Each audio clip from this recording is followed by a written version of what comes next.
Broadway's My Beat, from Times Square to Columbus Circle, the gaudiest, the most violent, the lonesomest mile in the world. Broadway's My Beat, with Larry Thor as Detective Danny Clover.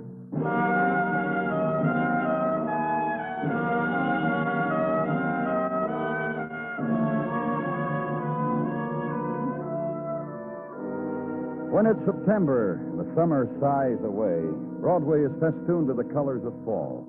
The pastels of the cotton dresses mix bravely with the gray and brown of flannel.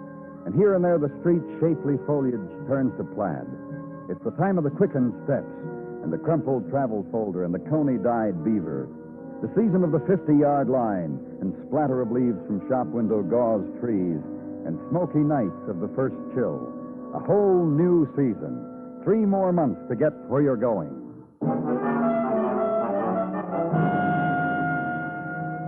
And the part of it which lies under Broadway before midnight, least touched by time and tide and moon, for the variations are imported by the bottom of shoes, slush and mud and chewing gum, subway platform, and crowd and injured man and Detective Muggavan. All right, officer, hold the crowd back, will you? Come on, lady. The man's hurt. Get back, will you? Is he dead? Is he dead? How did you get here, lady? He ducked under my arm. Okay. Get a good look, ma'am, as long as you're up close. Is he dead? Well, how do you like him? Dead or just stabbed a little bit? Oh, not dead, huh? Get her out of here, officer. Look, lady, you want to get run in for obstructing the Knifing police? him like that and he's not dead. It's a real miracle. It's wallet, Danny. An honest to goodness real miracle. Yep. Name's Larry Burdette. In case of accident, notify blank, not filled in. No women's pictures or children. Probably a bachelor. Address Mayo Hotel on 22nd. The only thing else, Muggavan, are these business cards. Lawrence, Larry Burdette, Compton Home Appliances on 12th Street. Here, and this in the shirt pocket. 2 stubs for the grandstand at the ballpark. Tonight. Uh-huh. Got on the subway uptown on the way from the game. Stabbed when he got off here at 42nd. That's about how it would... All right. Let him through, will you? Hi, Doc. Intern, Danny, and technical boys. Yeah. Intern and technical boys. People who appear after a violence has been done. 5-man tribe come out of the municipal reservation of laboratory and hospital to measure, suture, photograph, administer. The precise boys. Give them a man who's just been stabbed and leave. And home and sleep. And the alarm clock screams at you as its arms make semaphore, which means get out of bed. Dress and breakfast and ride to 12th Street and the appliance shop named Compton's and a lady... I'm Carol Compton, Mr. Clover. Well, this is your store, huh? Lock and stock. What's yours? Information about Larry Burdette. Well, Larry's never had a policeman for an injured husband before that I know of. Mind if I ask how injured you are? He was stabbed last night on a subway platform. He's not dead, but... Where is he? City Hospital. Oh, let me write that down. I don't have such a good memory for hospitals, Mr. Clover. City Hospital. Flowers and chewing candy for Larry. $5. What did Larry do here, Mrs. Compton? No one ever would, Mr. Clover, so it's still Miss Compton. And me with all my home appliances. What did Larry do? Salesman, outside man, house to house, the greatest, top. He killed the lady. You? Devil, wouldn't you like to know? Yeah, I would. You think of anything you want, and you might be right, and I'll deny it. Who would want to kill him? The injured husbands, I told you. Don't ask me names, I don't know. That's as honest an answer as I've heard. Have any friends that you know of? Chet. Who? Chet Grant. Used to work here. Except Chet was always buying home appliances for his wife out of his salary, so he couldn't afford to work here anymore. Where do I find Chet Grant? I'll look up his address for you. Meanwhile, look around. Plug in things. Push buttons, snap things. Enjoy. Go ahead.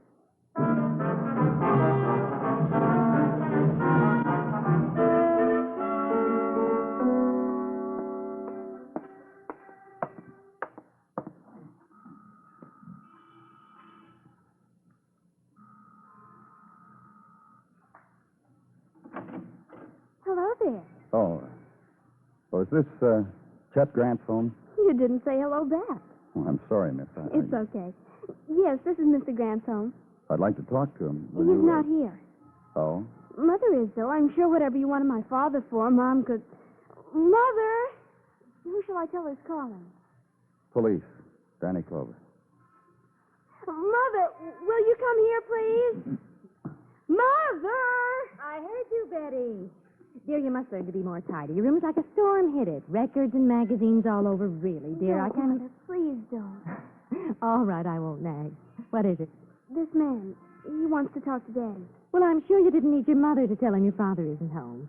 Child, why do you... Stop it, Mother. This man's Mr. Clover. He's from the police. Oh, will you come in, please? Thank you. Betty, will you go... No, Mother, I know what you're going to say, and I will not go run down the street, and I will not go to my room. Betty... I'm going to stay right here. If anything's happened to Daddy, I'm going to stay right here. Has something happened to Chet? He's hurt? Chet's been hurt? Tell me. Nothing's happened to him, Mrs. Grant. Not that we... Then what? What do you want with Chet? Why do you want to talk to my husband? He was with a friend of his last night. Yes, with Larry. My husband often was Larry. Last night it was a ball game. Other times, something else. What has that to do with... Please, Mother, let the man talk. Give him a chance to say something. All right. Why do you want to talk with my husband? Larry Burdette was found stabbed on a subway platform last night after the ball game. He's dying. And you think my husband had anything to do with a thing like that? You think Chet tried to kill him? Mrs. Grant, Why, they're friends. They're the best of friends. How could you think Chet would do something so awful? Your husband and Mr. Burdette have known each other a long time? Mrs. Grant... Mother? Oh, yes, dear. What is it? Mr. Clover asked you something. He asked did Daddy and Mr. Burdette know each other. And Mr. Burdette was Yes, stabbed. I heard him, dear. I was just thinking. Thinking how your father and I have known Larry quite a while. Long time. Times he's been here to dinner and little parties. Now he's been stabbed. And this man thinks your father's a murderer. He didn't say that, Mother. A man who's practically Chet's best friend. I'm sorry Larry's hurt, and I'm sorry he's dying. But, dear... Yes, Mother? What I'm sorry about is that the police would think that your father... Where is your husband, Mrs. Grant? What time is it, Betty? 12:15, Mom. Mom, you shouldn't... Chet will be home any moment, Mr. Clover. He always comes home for lunch every day. He'd rather come home with me and his daughter than be anywhere else. Why, a man like that couldn't... Will you wait for him, Mr. Clover? Yes. Everything's so mixed up. I haven't even thought what to give your father for lunch. Betty, you talk with Mr. Clover. Tell him about your father. I want to have something nice ready for him. Mr. Clover, Yeah. I want to show you something. I want you to see the kind of man my father is. Will you come? Of course. It's in the bedroom, through here. This clock here on the bedstand, this is my mother's side. I want to show you something about this clock. See? I set the hands back to 6 o'clock. It's a kind of alarm clock, only it doesn't ring, it turns on the radio. Daddy built it. So Mom would wake up to music, he said, not jump out of bed in the morning like a scared little kitten. Daddy loves my mother very much. He's never even looked at another woman. And I know, I'm going on 16. He wouldn't do anything to hurt her, or me. He's practically like a lover to her. She can't lift a finger. Betty, Esther, I'm home. When you talk to Father, you'll see the kind of man he is. Come on. Hey, where's my family? My wife, my daughter. There you are. Come here and give me... Oh, friend of yours, Betty? This is Mr. Clover, Daddy. He's from the police. Oh, you been here long, Miss Clover? A little while. Oh, what were you doing in the... I was just showing him some of the things you built for Mother, Daddy. I wanted Where him is your mother? making your lunch. Things got mixed up and she's late, so... So, you go help her, huh? Go help your mother, Betty. What can I do for you, Mr. Clover? It's about your friend, Larry Burdette. A real good friend. We have a lot of laughs together. Larry in some kind of trouble. Someone knifed him last night on a subway platform. He's at City Hospital. He's hurt. Badly hurt. Betty? Yes, Daddy? Get on the phone. I want you to call someone for me. Where's Larry? Where do I find out how he is? City Hospital. Monument 2, 9098. Call Monument 2, 9098, Betty. Ask them how Larry Burdette is. Do it right now, Betty. All right. In a little bit, we'll know, huh? In a little bit, we'll know how my friend's making out. Esther asked you to lunch. You're welcome, Mr. Thanks, no. You were at a ball game last night with Larry, weren't you? That's right. Would have had a great time, only Larry... Larry what?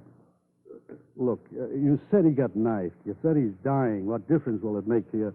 I tell you how Larry was last Well, night. just tell me. Larry kept hitting the gin bottle, ordering pop, lashing it with 3 fingers of gin, screaming at the players, the umpires. Time the game was over, my friend was real stinko, real blotto. But a man like Larry don't mind things like that, Funny guy, likable, makes a big joke out of it. You overlook things. Were you with him on that subway coming home? I tried to tell him he couldn't make it alone. Said I'd take him home. Larry said, "You go home your way, Chet. You go home to the wife and kids. You go your way, I go mine. The gin's got me ready, Chet." He said, "Larry's got a boy with the dames, too."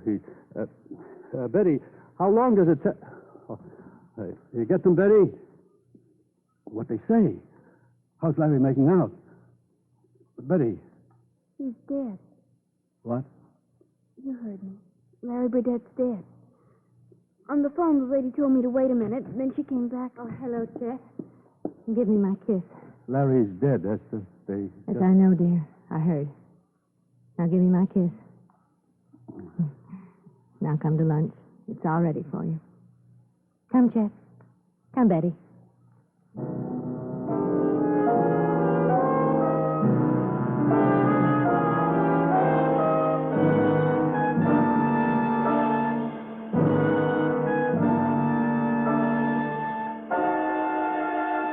You are listening to Broadway's My Beat, written by Morton Fine and David Friedkin, and starring Larry Thor as Detective Danny Clover. There's too much evidence for Dick Powell as Richard Diamond, private detective, tomorrow night on most of these same CBS radio stations, when Dick investigates the steak knife case. Don't miss it, tomorrow night at the Star's address.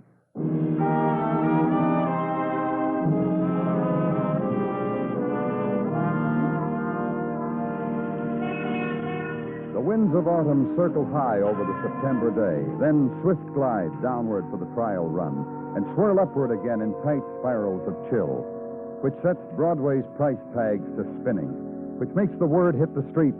Big clearance on summer remnants, summer delights hardly used, the flaws unnoticeable to naked eye, but to be had now at 50% off cost. The summer words written in beach sand, bargain, lots of mileage in that one. And the bolt end of dreams spun under August moon, shop warm, the price slashed. And the vendors simper and the hawkers wink. Browse, don't touch. Buy, don't squeeze. All sales final. The season is dead, and nighttime will be longer.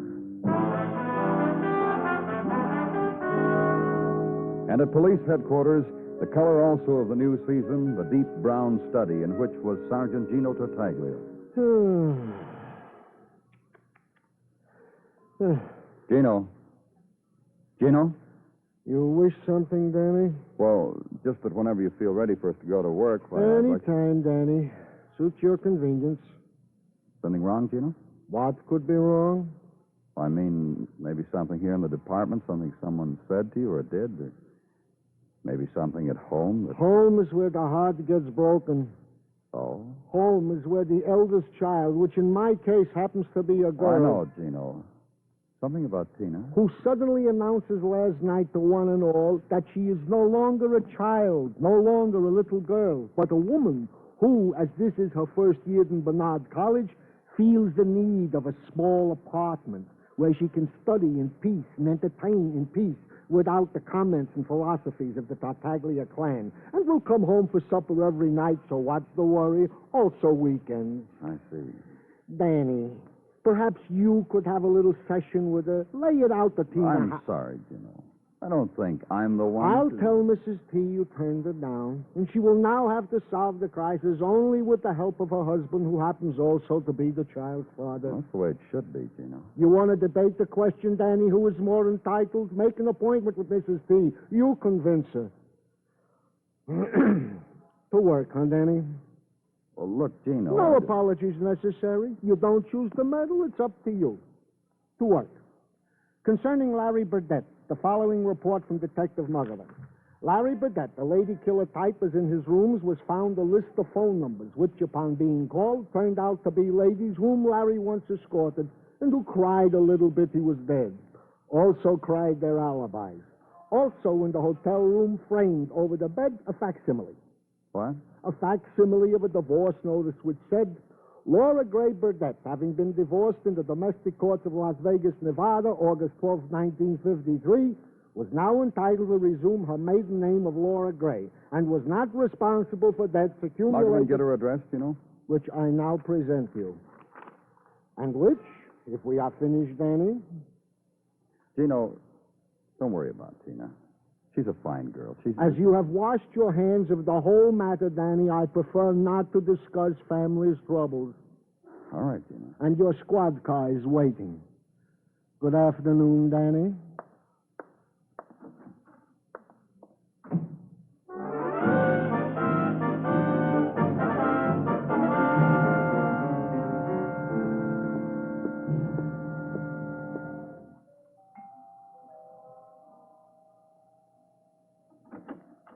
Yes? Miss Gray? Laura Gray?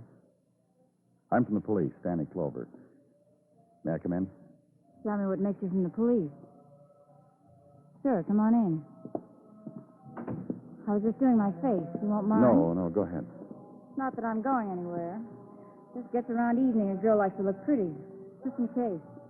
Radio bother you? No. What does? Larry Burdette. Who killed him? Why? Doesn't bother me. You like this face?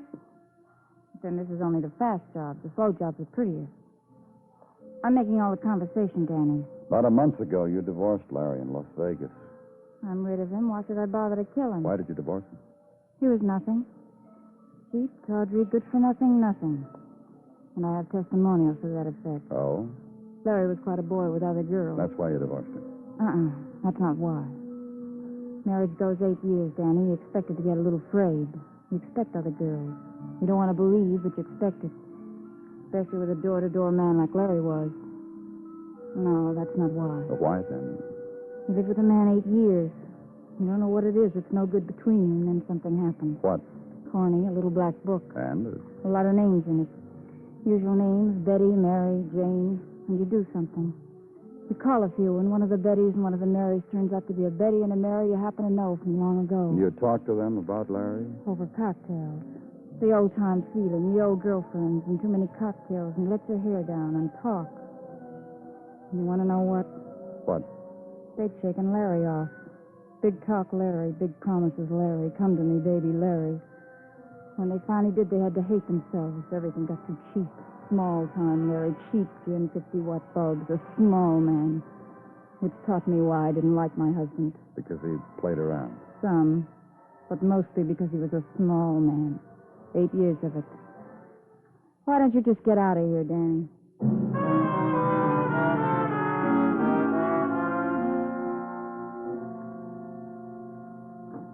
Man outside to see you, Danny. Who is he, Muggavan?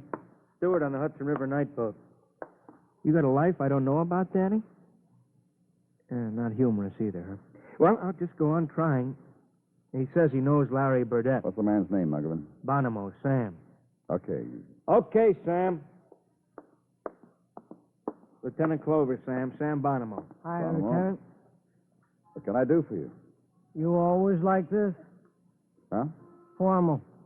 I come all the way up here, you don't offer a man a chair to sit down on. Any chair in the room, Sam. You can sit down on it. Now, what can I do for I'm you? steward on the Hudson River night boat. Oh, Tell him. That's right, Danny. He showed me his credentials. Yes, sir. night boat, huh? Some people expect me to be tattooed. He's not, Danny. He started to show me. Tell him what else. He knows Larry Burdette. Oh, Saw his picture in the paper, how he's dead. Thought I'd drop in. I'm glad you did.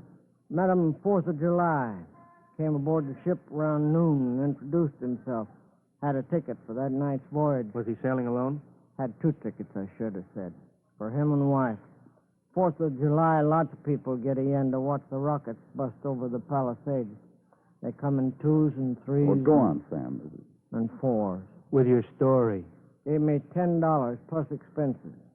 You're asking for what, aren't you? Well, to fix up his cabin with posies and champagne and delightful things.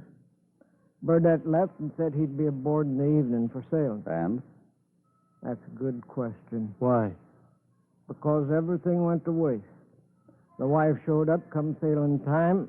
Burdette didn't. Come the whistle for all ashore, no Burdette. Wife ran down ramp just blubbering, poor thing. And that's it, huh? Well, I tried to convince her to stay, have herself a time watching the fireworks. Felt indebted to Burdette after the 10 he gave me, and any wife of his was a friend of mine, and I could point out things. Did you recognize his wife? I pride myself. Let's go, Sam.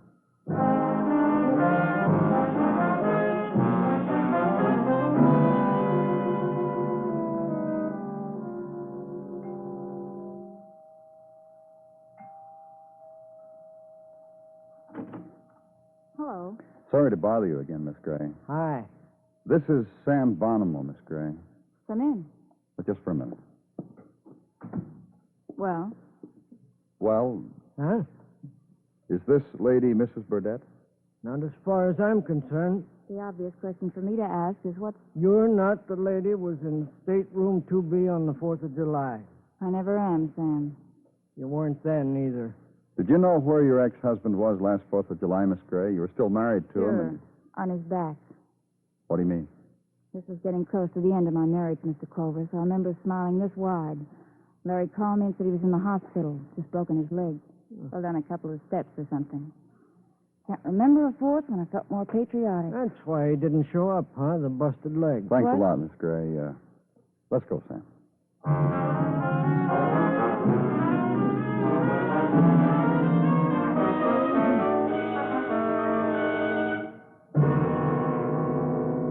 And if this is the lady, Sam, I want you to... Don't worry. You mean that lady sweeping down the stoop? Well, She looked prettier, but that's Mrs. Burdette, all right. you're positive. I pride myself. Wait here.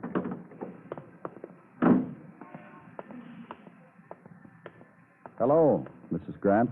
Oh, hello. Hey, hi there. Who's that? A man named Sam Bonham. Who? What's he waiting at me for? He knows you. Want to go over and take a closer look? Oh, I don't see what... Go ahead. All right. Hi. How are you? What did you bring him for? You recognize him? What did you bring him here for? Can we go inside? My daughter's in there and my husband. I think we'd better go in. Don't you understand what I'm saying? Yes, I do. Look, I made a mistake. No one was hurt.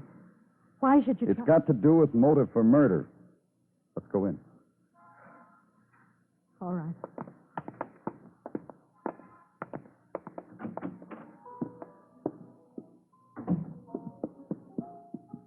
Well, hello, Mr. Clover. Hi. Turn off the radio, Betty, and get out of here. Music like that never bothered anybody, Esther. What's the matter? All right, then. I'll do it. Now, Betty, I want you out of here. Why? Chet, did you hear what I just told your daughter? You heard your mother, Betty. You'll tell me later, huh, Daddy? Please, Betty, please, please, please. Now, get out of here. Very well. Go to a movie or something. I want you out of the house.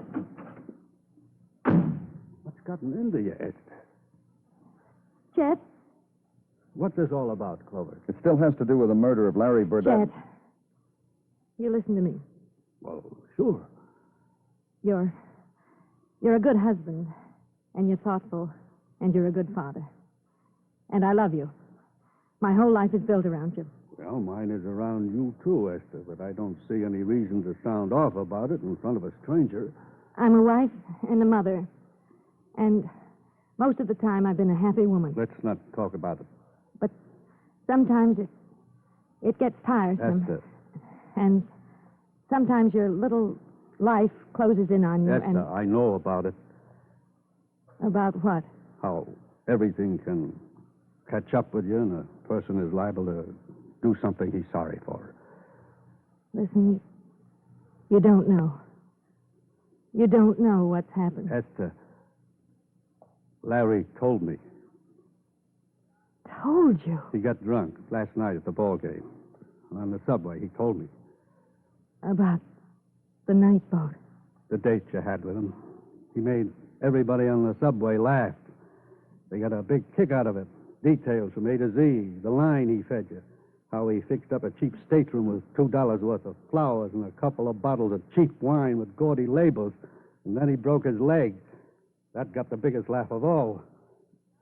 Then it was you.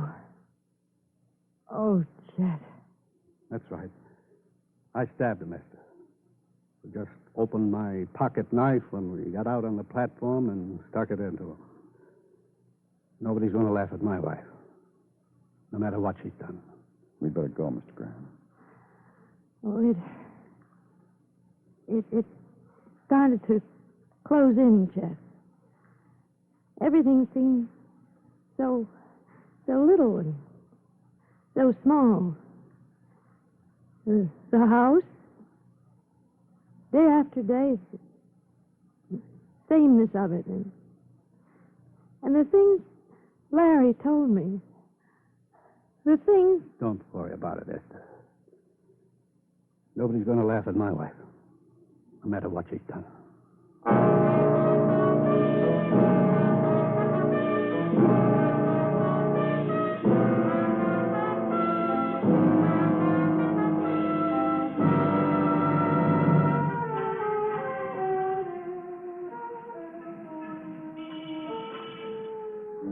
It rolls over Broadway now, the shock of night, and the sound of it is a thing of laughter and trumpet and a million-throated voice. And from 1,000 streets they gather. Let the wave of night roll over them, toss them about, spill them into the doorway of their choice. It's Broadway, the gaudiest, the most violent, the lonesomest mile in the world. Broadway, my beat.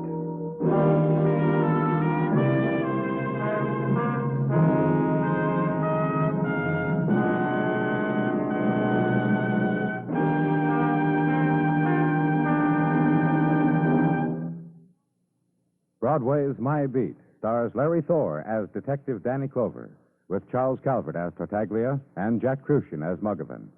The program is produced and directed by Elliott Lewis, with musical score composed and conducted by Alexander Courage. In tonight's story, Paula Winslow was heard as Esther, and Herb Butterfield as Chet. Featured in the cast were Truda Marson, Eve McVeigh, Ann Whitfield, and Junius Matthews. Bill Anders speaking.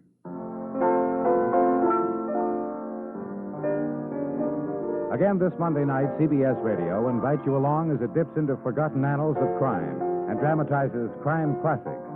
Your host, Thomas Hyland, a man about murders, will be ready to take you back many years for a recital of the ins and outs of still another case history taken from real life. Remember, on most of these same CBS radio stations this Monday night, Crime Classics.